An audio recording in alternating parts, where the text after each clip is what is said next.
Guess who decided to come back this week? You know I gotta do it. You know I gotta do it. Bang, bang, bang, bang. Let's go. Better him than me. Let's do this.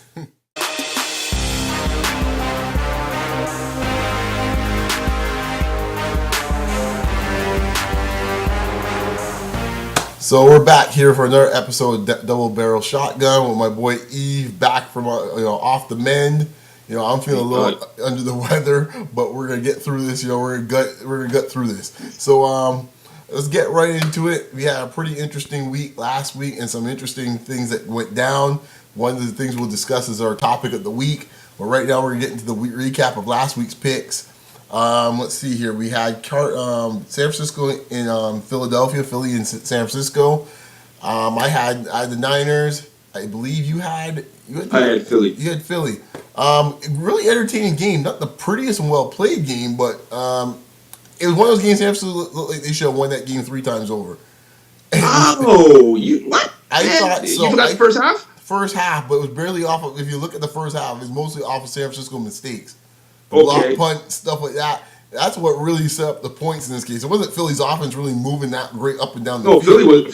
Philly's offense was not moving That's at all. what I'm saying. It was the mistakes of San Francisco that caused it. Once they cleaned that up, I thought San Francisco was in charge of the game in the second half, and somehow if you look at the scoreboard, Philadelphia was still in the game. It was like most definitely they were still in the game till the last minute. Right. But here's the thing, though. I don't know about you, but didn't you get the feeling that Harbaugh was playing for his job? I think he's playing for his job all season. Oh, I know, but God, it looked to me just the body language, the way the team was playing. It was like, this dude doesn't win. This would be a nice little piece of talking to he's going to be having when he gets back to the locker room because it didn't look good at all. No, I mean, we have another topic of the week, but this could have been a topic of the week because, there's all this discussion about who's talking in the locker room, stuff of that nature. They don't like the coach and stuff like that. But if you're winning, that's fair. Yeah. No, listen, winning cures all ills, but there's certain things about winning. Yeah. And it's like, like obviously if they were losing, he'd be done. No, that team is on the precipice. It could go either way right now with them. Yeah. Let's see here. Dallas versus New Orleans. I must admit, I took the Saints in this one. I think a majority of people took the Saints. Yeah, I just thought it would repeat it last year. And then all of a sudden, I thought it would be a repeat of last year, but here's the difference though. Remember, typical football 101, offensive line. Yep. They have the Cowboys, for all the nonsense that Jerry Jones has done, maybe he lucked himself into it. I don't know. His due, though. Right. But this year, they are a physical, beat your ass down, great running team. Well, they have the semblance of what you saw in the 90s. That's correct. I'm not saying they're going to go that far. Right, exactly. I'm not saying that. But you can see elements of it where Romo's not putting the ball up as much. A little bit more conservative play he's being calling. judicious. Yeah, a little more conservative play calling, but find their spots when they get their chances, they'll take a chance. And then, as you said before, just running the ball down people's throats. Just run it down the throat. That's typical. And just to also talk about San Francisco, which was making me frustrated through my texts back and forth with you, was look, you stick to your identity, what you are. If you're a running team, be a running team. Don't start trying to do what Mike Rossi say. Stick to your vision. Stick to your vision. Yeah, man. Write the vision, make it plain. Yeah. Bible talk for some of y'all if you don't understand. But nonetheless, though, the fact about it is that with the Cowboys, oh my gosh, like even though I don't like the Cowboys because I'm a Giants fan, but I was thoroughly impressed because the fact they stuck to what they did and they just beat the bejeez out of the Saints. Yeah, for sure, for real. It was a clinical being. I'll just say, do we start wondering if Peyton's on the hot seat? I'm just throwing out there. No, I don't think so. You know what? You know who should be on the hot seat though? Personally, I think it's Ryan, that the defensive coordinator. That stuff started happening. That talk started happening yesterday, even Sunday night. So man, because something's up with that. The scheme's not working. That's why. Remember, that dude just got fired from the Cowboys too. Exactly. So that's interesting. Third game we had here. Once again, I was 1 for 2 for the week, and you were 2-1 for the week. Baltimore, Carolina. Now we were just talking about this off air. Honestly, I'll just say this much: they lost that game before they even got on the plane. Straight. I mean, when you're running from a player and you don't want to say a word about the player. We watch enough boxing, for example. When you see a dude don't want to say nothing about anybody, you know pretty much in this case the guy's in your head. That's it. That's it. The play calling was conservative and scared. You know, defense was kind of like apprehensive. They didn't want to hit anybody. And that's a physical team. So for them to just get their stuff handed to them now, that's 2 weeks straight. Two bad weeks. Two bad weeks getting their ass handed to them. Yeah, and another thing too, just on a side note, we'll see how this plays out. But AFC, NFC, we'll see how it plays out. How it looks later on. But the AFC, putting up some good numbers in this case against some NFC teams. Too early in the season for all that. True, we'll see if it's a trend or not. But there's been some big time wins for the AFC against the NFC so far this year. So we'll see. Sure. I hear you, but here's the thing, though. For me, for that, just like we just said off here, first of all, I mean, anger juice will carry. You can do some great things, guys. Like when you're pissed off and you're upset and you want to show the next team that, hey, you made the worst mistake, treat me the way that you did. Oh my gosh, like you knew he was going to talk. Yeah, but you got to attack the anger, man. Yeah, you can't run from it. Yeah, my point was I didn't like the fact that nobody said anything. Right. Like my thing is, like he said, you know what? Steve's a great player. He was a great player for us as a Panther and all that kind of stuff. But we're still going to kick his ass. Right. Nobody said a word. And the thing was, he was calling out people left, right, and center, talking trash. And I'm thinking to myself, man, I would have said something. Right. There's no way, because the guy was disrespecting every single player in that locker room. But I gotta say though, Baltimore put a whipping on Cam Newton. I don't know what's going on, but thank goodness. I respect Cam. I'm not a big Cam guy, but he got his ass handed to him too. No doubt. I think just to wrap it up is I would say with Carolina, you got to start wondering a little bit about the coach, and you got to start wondering about the psyche of the team. Riverboat Ron, as they call him. Well, and we all wonder if Hardy's the biggest missing piece in the league of all the suspensions. I think he is. Yeah. He brings an attitude for them. Yeah. But you can't be touching women like that, dude. Well, you should be in jail. I'm tired of talking about that subject right now, man, so let's leave it. Let's move on. So now we're going to get to this week's games, the big three for this week, and we got some really good matchups. Last week we were struggling to find 3 half-decent games. This week there's a lot of good games on the docket. So we're going to start off here with Cardinals-Broncos, a 4 o'clock game, evening game. Always fun to watch one of those games in Denver.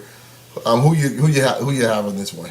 Well, the football acumen in me tells me that it's going to be the Broncos, but I would love to see Arizona put a beat down on that team. I don't think it's going to happen because Carson Palmer is having all kinds of issues with some nerve issues, which I think is getting pretty scary right now because they anticipated him coming back this week. But then apparently after his walkthrough today, reports are he could barely get the ball up. That's not good. So that don't sound very good. I smell painkillers. Or something else. You're right. But I'm gonna definitely choose Denver in this game. Okay. But I'm still not sold on Denver. Still not sold. I think that they have a lot of weaknesses that they can be exploited, and Arizona has the D to exploit that because they know they follow the same game. If they follow the same game plan like what Seattle did to them, and I mean they got a good D, and they come after Peyton's feet and up the middle. Yeah, man, it's gonna be a tough matchup, man. But I'm still gonna choose the Broncos. Okay, I'm choosing the Broncos as well too, but I think this game's gonna be a lot closer than people think. I think Arizona's defense is gonna keep them in the game. They're physical, they're fast, and I'll be curious to see if Manning goes after goes off to the secondary a little bit in Patterson. So we'll see. He needs time though. He's going to need time to do that because he could go. He could go if he has the time. He'll dissect them. But if you start chasing him on his feet, moving him away from the pocket, or start coming up the middle, they'll get him. So game number 2, Falcons versus the New York Football Giants, and your team is back in the race, man, Yves. So in this one, I it's Falcons on the road. I don't trust dome teams, especially even though it's not that cold just yet. We even saw what happened last week in Minnesota. I think you might see the same thing happen this week again. I think Eli's starting to figure out this West Coast offense, and I think it's not going to be pretty. I think we're going to see another kind of beat down again. Maybe not to the point of how New York dealt with Washington, But I think once again it's gonna be an off-balance game. I think I like the Giants to win this one pretty easy. I got the Giants win by 2 touchdowns. Reason being, I don't know if everybody here knows about this. Aside from a couple things, Atlanta offensive line totally decimated to the point that their starting tight end played tackle last week. All right, that's one. Two, they signed about 3 new guys this week, just to play. True. Yeah, but look at the other side of the ball. I mean, you had a rookie coming there just raw, putting up like 25, 30 points on you. Like, what the heck? The third string dude came in there and cleaned up and got the action. Like, that was also going to be my other point, because I watched that Minnesota Atlanta game because I said I want to see how Bridgewater looked. Man, I'm going to say this, and I saw the numbers today. 55% of the time, the Falcons are getting run on. Yep. And what do you think the Giants are going to do? Right. The Giants, I'm not saying, listen, I'm still, hey, I'm still thinking, let's temper the enthusiasm on my part. But the fact about it is that the Giants, even though they might not collectively, individually look like the greatest talented team, but looks like Coughlin actually got them on a little bit of a, okay, we did, just like you said. And the thing is, you don't have a first place schedule, so you could run off a quick set of wins if you get the That's right. That's all. Put them in your pocket. Yeah. So, but I do think that Atlanta is going to get smoked because they can't stop the running game with a damn. I mean, it wasn't AP back there running. No, it was not. It was McKinnon and Azianda. And the thing about it is, they ran 250 some odd yards on that team. Yeah, that's not pretty. So, third game right now. I think we got all home teams so far, but Ravens versus Colts. This one I found the toughest. Who you like in this one? I gotta be honest with you, man. I've never been a Ravens guy, but wow, I'm definitely liking what the Ravens are doing. The offense has come along, man. Like finally, it's looking explosive like how it was late last season. You know what's the difference, though? I gotta be honest with you. It's that little mean little Mighty Mouse on the outside, man. Steve Smith. I mean, he's playing with an attitude. I think that makes a big difference, especially when you got a guy that needs to prove himself to everybody. Right. As well, I think because they've improved their offensive line, and the defense has been playing off the charts, man.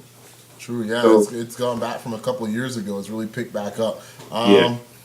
I must admit, like as much as the Ravens have been coming in on a hot streak and they do have speed, I feel like Colts are kind of better suited inside the dome. And I think, even though I know the pressure is going to be on Luck, but I think it's going to be a close game. I think, Luck pulls it out near the end. I think they do get the win. It's going to be a close game. It's going to be an entertaining game, but I think they do get the win. I think it's going to be more of a shootout than we think.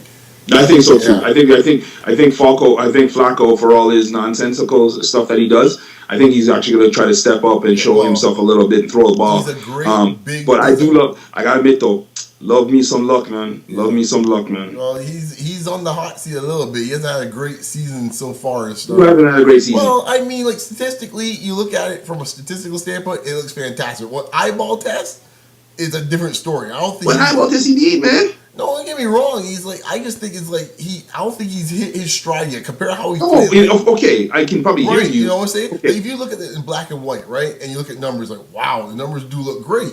Overall for the most part. But when you're watching the game, something seems to be just missing. No. You know what though? I'm gonna say this. I'm gonna put that on the offensive coordinator. That ain't on Luck. That ain't on Luck, man. Because I think Luck is one. I think after Bruce Arians left, I think something happened because they brought in his college guy.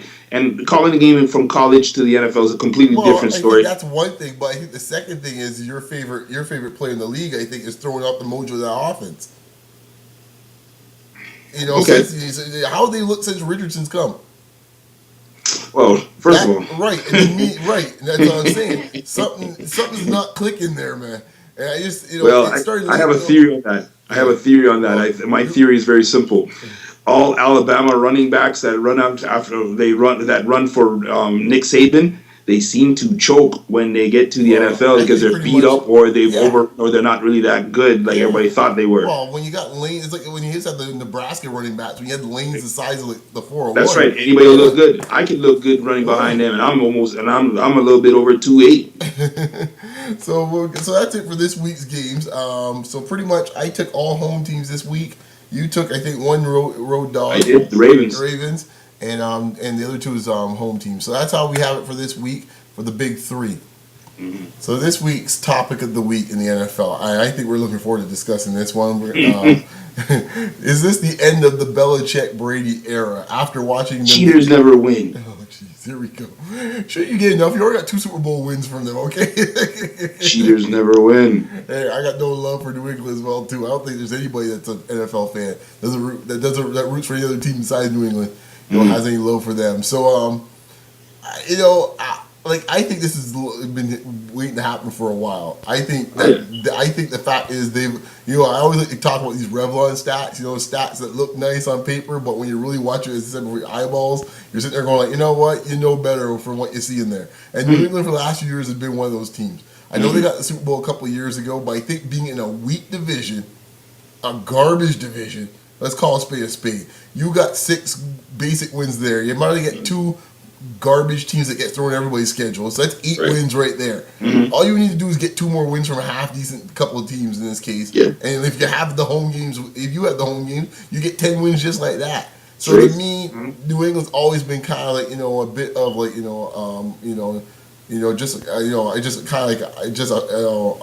a false or a fake type of contender. I never really took them too seriously the last couple of years.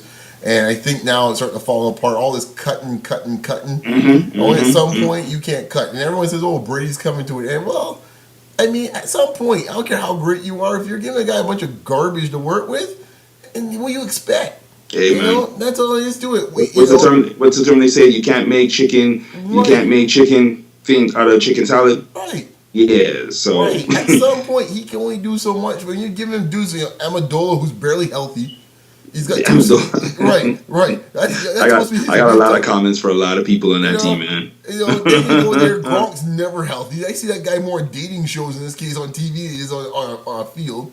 We already know about Hernandez. We don't go down that path. And you're sitting there going like, what the heck are you working with? And I understand that New England's done it that way pretty much their entire time under Brady. I get that. But boy, it's a big drop off from Deion Branch to these dudes even. Okay. And I'm saying something because Deion Branch ain't even all that high. Troy Brown and these dudes a big drop off. Okay. So what say you, my friend? Okay, I got a lot of things. First of all, Belichick. Yeah. Finally caught up to him. Because you know what he did? He tried to outsmart himself by thinking that he is because he's the de facto GM on that team. And if you look at some of the players that have come through New England after Randy Moss left, first of all, there still should be an investigation how the Raiders took only a 4th round pick for Randy Moss. Anyway, but since then, I think the Paul Gasol trade. Yeah, we're still wondering about that. Still wondering about it, but nonetheless, it's been bad. New England's been doing a lot of things for a long time. Mm-hmm. What Belichick started doing, which I understood to a certain point with Richard Seymour, he let Richard Seymour go unexpectedly, which was a shocker throughout the league. And while Richard Seymour was still a productive player, then he brought a whole slew of guys. I remember Adelius Thomas, that linebacker that used to play for Baltimore, that was a beast. Player of the year, defensive player of the year. He goes to New England, can't do nothing. Albert Hainsworth, couldn't do nothing. Chad Ochocinco, couldn't do nothing. Brandon Lloyd, couldn't do nothing. There's so many players that you can think of. Junior Seau, couldn't do nothing. God bless him. But nonetheless, the thing about it that you realize, Belichick did even something that was even weirder this year. He cut one of his strongest offensive linemen. Right? Cut him. Traded him for nothing. And almost he is almost to the point where they're just looking to rebuild and trying to find a way to do it. And he's terrible with drafts. We're out trading Brady. I don't think he wants to. I think he wants to move forward, but you can't trade Brady. It's like the Favre situation, right? Well, here's the thing. No one wants to do it, but gotta get done. Father Time is undefeated. All right? I think Brady's 37 now, 36, 37. Yeah. And the fact about it, what you saw on Monday night, man, I gotta be honest with you, I already had New England to lose in Kansas City. I just didn't think it was going to be an ass kicking. The thing about it is first of all, there's no offensive line. When you have no offensive line, your quarterback looks scared as hell, like Brady did. Well, Brady don't like to get hit. Huh? Brady never he don't like getting popped, but God, he looked like he was running scared for life. Right. Now, and then, folks, when I say he doesn't like to get hit, no one likes to get hit. What I'm saying is some quarterbacks feed off the hits. Man, you take a Favre, he gets drilled. It's like he's coming back at you. Big Ben, Right. certain guys, Elway back the day. There's certain other guys that you put a good lick on them. They don't want no part of that. We know Right. one Denver in this case is one, for example. Right. Brady in this case over the years, I don't think he started that way, but I find more and more now, guy, he's been so used to getting these balls out so quickly that when he gets roughed up a little bit, he want no part of it. Thanks to my New York Giants, thank you, Well, Bob. and I think the other New York team And the also- whole world, the NFL says thank you. And I think the other New York team takes some credit for that too. The couple of years they fought and played them in the playoffs Oh, too. The remember that Jets, game when they were 15-1? right? Well, yeah, Remember that same night. Right. And I Well- said, even though the Giants lost that night, I said, boy, they put a licking on that boy, and then they brought it the next couple of weeks later on. And I when think they the Jets Super take Bowl. credit with that too because they kind of gave a formula on how They gave a game plan. Right. They said, listen, you don't have to do anything nothing crazy. You just bring forward man pressure, and you just chase it till they They hit him. popped him in that playoff game, guy. He didn't want no part of that after that game. Die. Remember the game in Baltimore when they That's right. lost, or when they played against Baltimore, played them up there? Mhm. Oh my goodness! I just remember. I think a couple guys just whacked them hard, and they just shut down. So I mean, like they'll probably still make the playoffs because they're in just the worst division of all sports. So It's a shame. It's a Yeah. shame because you know what? It's a total shame because I think that the Buffalo Bills actually had a chance to do some. Why can't anybody in that division develop up? It reminds me a bit like the NBA East, where it's like guys can't develop players. How is it you can't develop a quarterback? Three teams can't develop quarterbacks. I don't get I it. think I don't ESPN get ran it. off the amount of quarterbacks that were starting in the last. I think throughout the Brady era. I think only one guy the next longest tenure was Chad Henne. Good Lord. Like, are you Right. serious? Ryan Yeah, I don't get it because like I mean it's up for grabs right now. I mean the opportunity is there because it's not gonna last. Just as you just said, it's not gonna last very long. No. They're gonna be it's gonna be a soft 10-5 or 11 and it'll be 11-6, 11-5, or it'll be a 10 and 6. 10-6 or whatever. But the thing about it right now, I just think that look, Belichick right now is not a very good GM. That's apparent because they haven't drafted well at all. None of the players have. First of all, they ain't giving the boy no weapons either. That's the thing that's too. the thing. Like no, I mean, and I don't mean just wide receivers. Guy, the man needs an Look, offensive line. look. The man is like China. The man is like he's like fine wine. So you need to protect him. I- So you need to build him a good line. I will say this, my final point on this, and this leads into a whole other discussion for another day. The CBA has to really reconsider how they deal with veteran players. Straightforward. Because what we're seeing here, or we're seeing top line quarterbacks getting legitimate. We just talked about with Carolina, getting legitimate players that we know can still play. Or they're cutting guys just for a bottom line. Cam Newton's working with nothing. Brady's working with nothing. Right. I mean, technically, you can even say when Bolden left with Flacco, yeah, a little something with Smith, but still, another weapon gone. I mean, like at some point, like this is getting out of hand, man. You got like rookies and 2-year dudes that just learn how to play, learn the plays, and it's not giving a good product.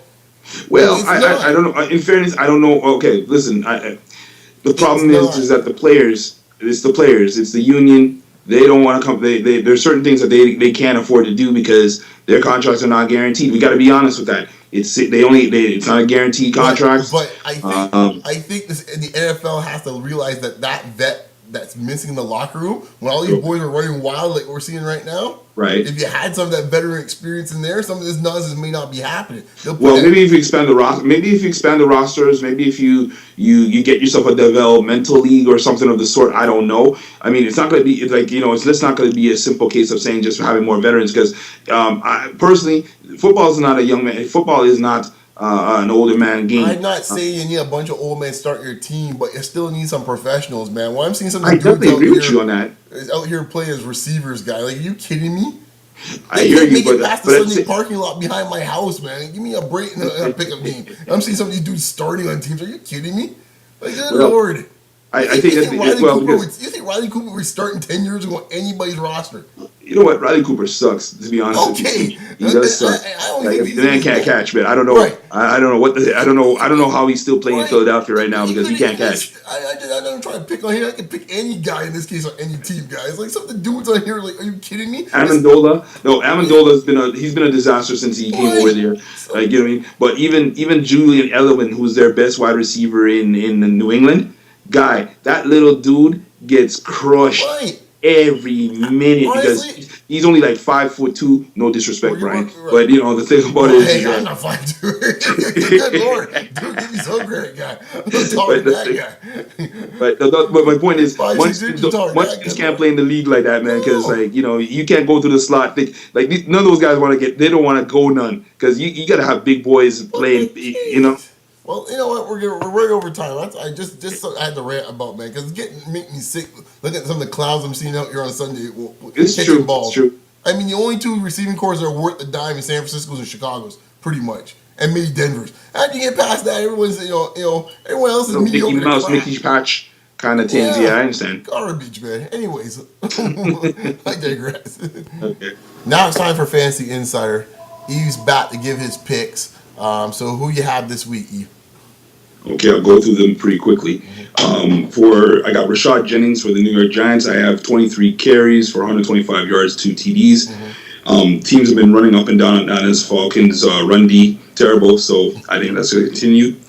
Number 2, I have Percy Harvins for Seattle. 6 catches, 200 all-purpose total yards. I see one TD pass and 1 rushing TD. Washington's horrible. They give in terms of their defense, they've been giving up 8. How's that Kirk Cousins experiment working for you, huh? Hey man, listen, I don't care. I don't That's all you care. got to say, huh? Okay, we'll continue on. Yes, let's just move on. Think about their D. Apparently, the Redskins D has already given 9 wide receiver touchdowns already. Wow. That's enough said. Okay. And number 3 is going to be your boy, Big Ben Roethlisberger. Hey, I was wondering when you get the Steelers in there. Okay, let's put it this way. Andrew Luck put 4 touchdowns on the Jacksonville Jaguars. Again, my surprise AFC. All I would say is that loss this week is one of the angriest losses I've had in years with the Steelers. Okay. Think how Tomlin feels. Oh, He's the one to blame for it, so he only got himself to be mad about. But anyways, that's barbecue chicken because they're going to just lay up Jacksonville. I feel sorry for Jacksonville. So I got Ben doing about 324 yards and 3 TDs against that defense. And Antonio Brown actually in my head when I saw because I was like, yo, because he could go crazy on that secondary. Yeah, man, it's gonna be bad. So those are my picks again. So I got Rashad Jennings, right. Percy Harvins, and Big Ben Roethlisberger. Good, nice picks. All right. So it's good to have my man Yves back for this week. Once again, where can the good folks find you on Twitter, Yves? Okay, they can find me at Y Charlem. Exactly, and you can find me at Beyond Locker Room, short form RM. Once again, subscribe above, and send your comments down below. We love to hear your feedback. Send us your feedback, your likes, what you like to change, what you like more from the show from us, and we're enjoying doing this, man. So anyhow, I'll see you guys next week. Yves, take care, man. I'll be out like LeBron's hairline. I thought he came back.